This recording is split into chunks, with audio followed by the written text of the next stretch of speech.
Biz Kudüs ve Mescid-i Aksa derken sıradan bir mescitten veyahut da sıradan bir ümmet coğrafyasından bahsetmiyoruz. Mescid-i Aksa yeryüzünde ibadet için kurulan mescitlerin ikincisidir. Aynı zamanda ibadet edilmek için, namaz kılmak için sefere gidilecek mescitlerin de üçüncüsüdür. Biz Mescid-i Aksa'ya ve Kudüs'e bu göze bakıyoruz.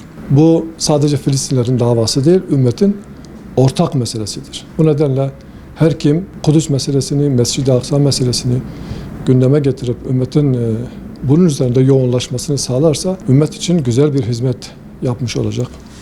Evet, belki sadece sokaklara çıkıp bunu telin etmek tek başına yeterli olmayacak. Ama bu bir adımdır. Biz özellikle Müslümanlara bu hakareti yapan, bu ihaneti yapan gruplara, güruha şunu haykıracağız.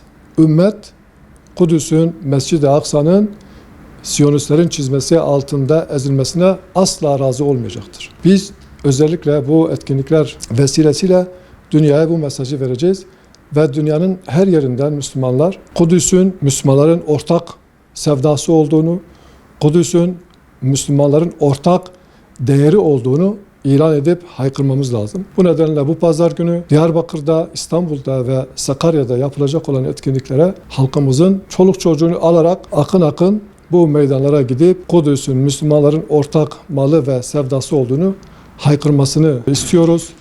Bütün halkımıza bu alanları boş bırakmamalarını ve en gür sesle bunu telin ettiğimizi ilan etmemizi istiyoruz.